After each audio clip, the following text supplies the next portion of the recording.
So hello everyone, I welcome you on our YouTube channel. और आज हम बात करने जा रहे हैं अपने क्लास 12 की हिस्ट्री के चैप्टर नंबर 15 संविधान का निर्माण के बारे में। पार्ट 1 होने वाला है इस चैप्टर का। ये टोटल 2 पार्ट्स के अंदर वीडियो आएगी और इसी चैप्टर के साथ आपका हिस्ट्री का पूरा सिलेबस खत्म हो जाएगा। पूरा सिलेबस आपको चैनल पर मिल जाएगा, सभी का लिंक हम डिस्क्रिप्शन में भी डाल देंगे, तो हर चीज़ आपको वहाँ से भी मिल जाएगी। फटाफट से पूरी प्लेलिस्ट को देखिए, बिल्कुल लीनियर तरीके से हमने सब कुछ समझा, आपको अच्छे से समझ आएगा। सभी नोट्स आपको हमारी वेबसाइट पर मिल जाएंगे। गूगल पर जाकर सर्च कीजिए crisscrossclasses.com, वहाँ पर सभी नोट्स मिल जाएंगे।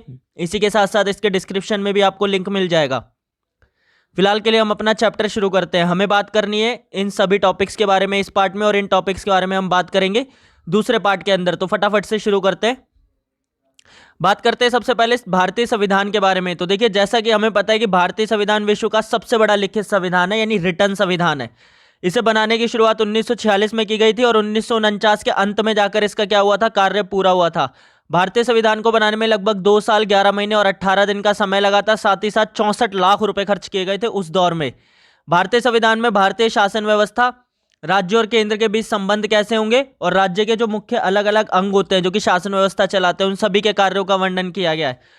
भारतीय संविधान का निर्माण देश निर्माण के सबसे महत्वपूर्ण कार्यों में से एक था, और इसके निर्माण के अंदर जवाहरलाल नेहरू, सरदार वल्लभ भाई पटेल और डॉक्टर भीमराव अंबेडकर जैसे बड़े बड़े नेताओं ने क्या किया था, अपना योगदान दिया था। बिल्कुल डिटेल में पढ़ेंगे हम कहाँ से शुरुआत हुई। तो सबसे पहले हम पढ़ेंगे कि संविधान सभा का गठन कैसे हुआ। तो भारतीय संविधान सभा का गठन किया गया था कैबिनेट मिशन के द्वारा। आपको याद होगा, पिछले चैप्टर में हमने पढ़ा था कि कैबिनेट मिशन भारत आया था, उसके बाद भारत को आज़ादी मिली थी माउंटबेटन समझौते के तहत। तो भारत के जो संविधान सभा का गठन है वो भी कैबिनेट मिशन द्वारा पारित प्रस्ताव से हुआ था। इसके अंदर संविधान सभा में, सभा का मतलब होता है एक तरीके की मीटिंग, तो वो एक तरीके की सभा थी जो क्या करती, वहां पर बैठकर वो 389 लोग क्या करते, संविधान का निर्माण करते। जैसे हमारी संसद वगैरह होती है, तो वैसे ही क्या थी, संविधान सभा थी। तो टोटल कितने सदस्य थे, 389 सदस्य थे। इसमें से जो 296 सदस्य थे वो तो ब्रिटिश भारत यानी उस दौर के भारत से चुने जाने थे, और 93 सदस्य देशी रियासतों से चुने जाने थे, जो राजा वगैरह हुआ करते थे। ठीक है, देश में हर प्रांत और रियासतों में सीटों का बंटवारा किया गया था कि वहां पर जनसंख्या कितनी है, जनसंख्या के अनुसार बंटवारा किया गया था। चुनावों में कांग्रेस ने अच्छा प्रदर्शन किया और लगभग सभी क्षेत्रों से बहुमत में रही। मुस्लिम लीग ने संविधान सभा का बहिष्कार किया, क्योंकि वो तो अपने लिए अलग देश चाहते थे, उनको पाकिस्तान चाहिए था, इसीलिए उन्होंने सोचा कि हम भारत का संविधान बनवा के क्या करेंगे, तो उन्होंने इसका क्या किया, बहिष्कार किया। और साथ ही साथ वो ये भी मानते थे कि यहाँ पर ना कांग्रेस का बहुमत है, इसीलिए वो इसे एक तरफा मानते थे, इसीलिए भी उन्होंने बहिष्कार किया। भारतीय संविधान सभा में लगभग जो 82% सदस्य थे, यानी 82% जो मेंबर्स थे भारतीय संविधान सभा के, कॉन्स्टिट्यूशन असेंबली के, वो कौन से थे, कांग्रेस पार्टी के थे। आगे डिस्कस करेंगे। अब भारतीय संविधान सभा तो बन गई, उसके सामने चुनौतियां क्या थी, यानी समस्याएं क्या क्या थी। तो देखिए, भारतीय संविधान सभा के सामने भारत का संविधान बनाने की जिम्मेदारी थी। संविधान के निर्माण में उन्हें कई चुनौतियों का सामना करना पड़ा, जैसे कि अल्पसंख्यक वर्गों का विकास कैसे किया जाए भारत में। आप सबको पता होगा कि भारत के अंदर अल्पसंख्यक यानी दलित वर्ग, जो कि निचली जाती है या फिर जो संख्या में कम है, उनके साथ बहुत ज्यादा शोषण हुआ है थ्रू आउट द टाइम। तो इनका विकास कैसे किया जाए। दूसरी चुनौती थी कि भाई देश में विभिन्नता के साथ एकता कैसे कायम की जाए। आपको पता है कि हमारे देश के अंदर विभिन्न विभिन्न भाषा बोलने वाले अलग अलग प्रकार के लोग रहते हैं, तो उन सबको एक साथ जोड़ के रखने के लिए क्या किया जाए। तो तीसरी चुनौती थी कि केंद्र और राज्य में शक्तियों का बंटवारा कैसे किया जाए। आप सबको पता होगा कि हमारे देश के अंदर संघात्मक व्यवस्था बनाई गई है, जिसमें केंद्र सरकार और राज्य सरकार दोनों होती है। तो इन दोनों के बीच शक्तियां कैसे बांटी जाए, यानी किसको कितनी शक्तियां दी जाए। नेक्स्ट जो चुनौती थी वो ये थी कि भारतीय शासन व्यवस्था में स्थित संगठनों और संस्थाओं में शक्तियों का बंटवारा कैसे किया जाए, यानी अलग अलग संस्थाओं और उसके अंदर संगठनों के अंदर शक्तियों का बंटवारा किस प्रकार किया जाए, इसको लेकर भी चुनौती थी। तो संविधान सभा के मुख्य नेताओं के बारे में बात करते हैं। वैसे तो संविधान सभा में अनेकों नेता थे, परंतु इसमें से कुछ मुख्य नेता थे जिन्होंने संविधान के गठन में महत्वपूर्ण भूमिका निभाई। सबसे पहले थे डॉक्टर राजेंद्र प्रसाद, जो कि संविधान सभा के अध्यक्ष थे, नाम याद रखना है, ठीक है भाई। दूसरे वल्लभ भाई पटेल, इसके अलावा डॉक्टर भीमराव अंबेडकर, जो कि प्रारूप समिति के अध्यक्ष थे, ठीक है भाई। प्रारूप समिति यानी ड्राफ्टिंग समिति। तो जब भी कोई चीज बनाई जाती है उससे पहले एक मैप बनाया जाता है, एक ड्राफ्ट बनाया जाता है। तो उसके जो अध्यक्ष थे वो कौन थे, डॉक्टर भीमराव अंबेडकर। के.एन. मुंशी हो गए, अल्लादी कृष्ण स्वामी हो गए, एस.एन. मुखर्जी हो गए, बी.एन. राव हो गए, जवाहरलाल नेहरू हो गए। ये सब क्या थे, ये सब मुख्य नेता थे। इसी के साथ साथ मैं आपको बता देना चाहता हूँ कि हिस्ट्री की ई बुक भी आ गई है। अगर आपको हिस्ट्री की ई बुक चाहिए तो आप डिस्क्रिप्शन में दिए गए नंबर पे क्या कर सकते हो, संपर्क कर सकते हो, या हमारी वेबसाइट विजिट कर सकते हो, वहां से भी आपको ई बुक्स मिल जाएंगी। आगे डिस्कस करते हैं चर्चाएं। अब देखिए, भारतीय संविधान में हर विषय पर गंभीरता से चर्चा की गई। अब इतने बड़े बड़े नेता थे, इतनी ज्यादा समस्याएं थी, तो हर विषय पर गंभीरता से चर्चा की गई। वैसे तो संविधान सभा में कांग्रेस का बहुमत था, परंतु कांग्रेस के अंदर ही कई अलग अलग विचारधाराओं के नेता थे, जिस वजह से हर विषय पर गंभीरता से बहस हुई। यानी कांग्रेस कोई ऐसा संगठन नहीं था जिसकी एक स्पष्ट विचारधारा हो। कांग्रेस के अंदर भी कई अलग अलग प्रकार के नेता थे। उदाहरण के लिए अगर हम देखें तो कई ऐसे नेता थे जो समाजवादी थे, कई ऐसे थे जो सांप्रदायिक दलों का प्रभाव था, यानी जो धर्मनिरपेक्ष नहीं थे, सांप्रदायिक थे, और साथ ही साथ कुछ ऐसे थे जो कि पूर्ण रूप से धर्मनिरपेक्ष थे। तो इस तरीके से अलग अलग प्रकार के नेता थे किसके अंदर, कांग्रेस के अंदर। इसी वजह से हर चीज पर अच्छे से क्या की गई, चर्चा की गई। इस तरह कांग्रेस के अंदर भी अलग अलग विचारधाराओं को मानने वाले लोग थे, जिस वजह से संविधान सभा में हर विषय पर गंभीर चर्चा हुई।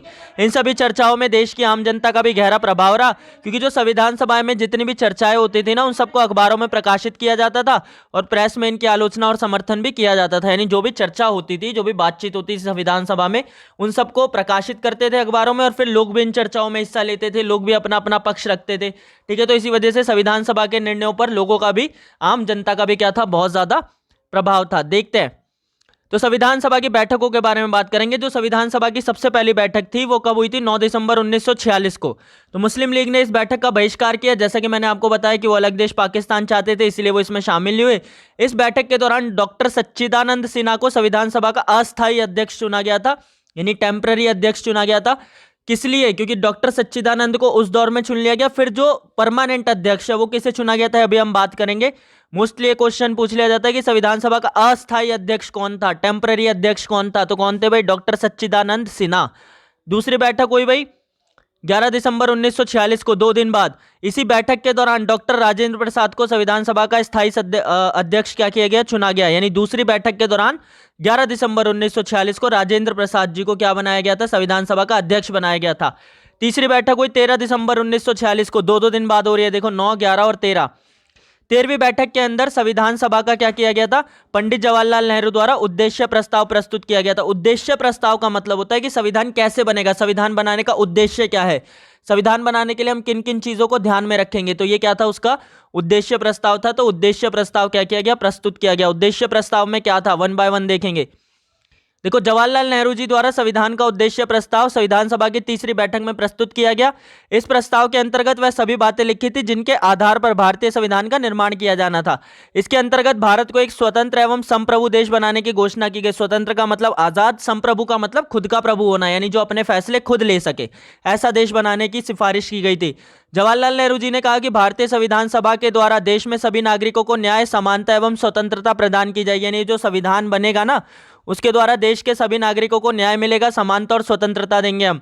साथ ही साथ भारतीय संविधान में अल्पसंख्यक और पिछड़े वर्गों का भी खास ध्यान रखा जाएगा। इस संविधान का निर्माण देश में स्थित लोगों की जरूरतों और मांगों के आधार पर किया जाएगा, ना कि संविधान सभा में जो लोग बैठे उनके अनुसार। तो देश का संविधान देश के लिए बन रहा है, इसीलिए किसके आधार पर किया जाएगा, जो वहां पर देश में लोग रहते हैं, ना कि संविधान सभा के लोगों के आधार पर। तो यानी बेसिकली उन्होंने कहा कि देश का संविधान ऐसा बनेगा जो देश के लोगों की इच्छाओं को पूरा करेगा। अब कुछ ऐसे भी गुट थे जिसने संविधान सभा का विरोध किया। तो जो उस दौर के कम्युनिस्ट पार्टी के सदस्य थे सोमनाथ लाहिड़ी जी, उन्होंने संविधान सभा का क्या किया, विरोध किया। जिस दौर में संविधान सभा बनाई गई थी ना, यानी 1946 में जब ये सब चल रहा था, तो उस समय ब्रिटिश भारत छोड़कर नहीं गए थे। आप सबको पता है कि 1947 में आज़ाद हुए थे हम, तो 1946 में भी ब्रिटिश भारत में ही थे। और देश में किसकी सरकार थी, जवाहरलाल नेहरू जी की अंतरिम सरकार चल रही थी। अंतरिम सरकार का मतलब होता है कि जो कि परमानेंट नहीं थी, ऐसे ही बना रखी थी। इसके अंदर जवाहरलाल नेहरू जी प्रधानमंत्री थे, ठीक है, परंतु काम किसके द्वारा चलाया जाता था, जो लंदन में ब्रिटिश सरकार की देखरेख में सारा काम होता था। तो इस वजह से ये फुलफिल्ड संप्रभु सरकार नहीं थी, किसके अंडर चल रही थी, ब्रिटिश शासन के अंदर।